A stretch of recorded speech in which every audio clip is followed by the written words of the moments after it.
Here's a scenario that plays out in organizations every day. A security leader walks into a board meeting armed with detailed vulnerability statistics, threat intelligence reports, and technical metrics. 30 minutes later, they walk out without the budget approval they needed, not because the risks weren't real, but because the message never landed. So that's similar to what we were talking about in the previous lesson, but just the result that's real that happens all the time. That message not landing. And we know the problem is not knowledge typically, it's translation. Nancy Duarte, the communication expert who designed the presentation for Al Gore's An Inconvenient Truth, said the audience does not need to tune themselves to you. You need to tune your message to them. In security communication, that's the mindset shift we need. Early in my career, I was known for being great at business translation, but the more technical I became, the more difficult it became. So then I had to start working for years on taking my increased technical expertise and translating that into messages that could land with business executives and the general business audience. And even that general business audience has evolved through the years as technology has become more prominent. If you're a business person not in IT today, you know a lot more about technology than your predecessors. And yet we still cannot expect executives and board members to learn our language. We have to learn theirs. Now, when you tell a board member that you have 847 unpatched critical vulnerabilities, what do they hear? It's probably nothing meaningful. They don't have context for whether that's catastrophic or routine. They don't know what action that number demands. But when you tell them that 12 systems containing customer financial data have not received security updates in 90 days, and that similar gaps like that led to a $200 million settlement for a competitor last quarter. Now they're listening. So the technical folks do not need to dumb things down for the business-minded folks. What they need to do is connect security realities to business realities. We each have our own specializations, and when we communicate outside of our inner circle of specialists, we have to provide the context. And we have to translate it in a way that does resonate with different audiences who have different concerns, different priorities, and different definitions of what matters. Boards care about governance and reliability. They want to know if we're meeting our fiduciary duties, what the exposure is, and how they compare to industry standards. Executives care about business impact. They're thinking about things like, how does this affect our strategic initiatives? What's the ROI and what happens if we don't act? Operational teams want practical guidance. They need to know, what do I do on Monday morning? How does this affect my projects? And what resources do I need? In all these cases, it's the same security issue, but 3 completely different conversations. Tuning the message to each audience is going to make the most effect.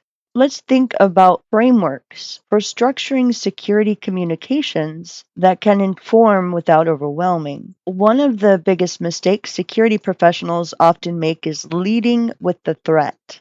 They might open with scary statistics about ransomware attacks or data breaches in the hope that fear or alarmism will motivate actions. But instead, alarm fatigue happens because when everything is urgent, nothing is urgent. Structure your communications instead around 3 elements: context, consequence, and choice.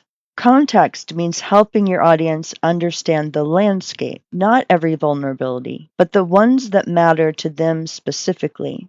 3 of our customer-facing systems have a known vulnerability that attackers are actively exploiting in our industry.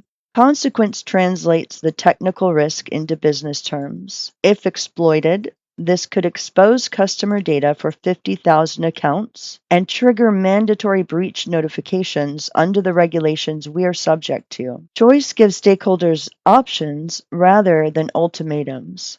We can address this with a $75,000 investment over 30 days, or we can accept the risk with these documented potential outcomes. This structure positions you as a strategic advisor rather than a technical specialist speaking a foreign language. You're not just identifying problems, you're framing decisions. And it is one of the hardest skills in security communication to create appropriate urgency without triggering alarm fatigue. It might be tempting to make everything sound critical, and everything might feel critical already to you. But regardless of the truth of its criticality, when you do that, stakeholders start tuning out. They assume you're always going to say that the sky is falling. The key is differentiation. Be ruthlessly honest about what truly is urgent versus what's important but can wait. When you save your strongest language for genuine emergencies, that language actually means something. A practical approach is to use a tiered communication system. Reserve critical for situations requiring immediate executive attention, active breaches, imminent threats, and regulatory deadlines. Use the word elevated for significant risks that need attention within defined timeframes, and standard for routine updates and ongoing initiatives. When stakeholders learn your critical alerts are rare and always warranted, they'll respond when you raise one. You're building credibility through restraint. Also, it's really important to position security as a business enabler rather than a barrier. Instead of saying we can't do that because of security concerns, try here's how we can do that securely. The first response makes you an obstacle, the second makes you a problem solver. Now, sometimes stakeholders will accept risks that you wouldn't accept, and sometimes they'll decline investments that you believe are essential. For these conversations, make sure the decisions are informed, not just made. Present the risk clearly, include potential consequences, document the decision and who made it. This isn't just about covering yourself, it's about ensuring accountability and allowing for future reconsideration. In the future, they can say, well, why was that decision made? And what's changed from then to now? Then you also want to offer alternatives. If the full solution isn't approved, what partial measures could reduce risk? Can the investment be phased over time? And are there compensating controls that cost less? When you're talking to them initially about these solutions that you're hoping to implement, be prepared already for the partial measure conversations, the time phasing, and the compensating control options. Be ready with alternatives.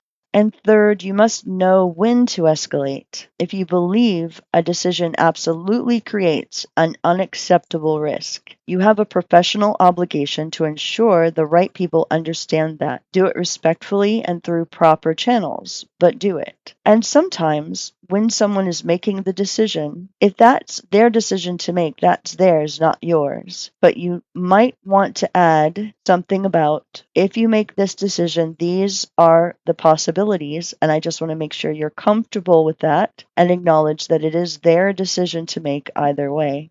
Now, in this lesson, the downloadable security stakeholder communication guide includes templates for each of these scenarios: board presentations, executive briefings, and risk acceptance documentation. The important thing to walk away from this lesson with is that effective security communication is not about technical accuracy. It's about business relevance. The technical knowledge you have is valuable, but only if you can translate it into action.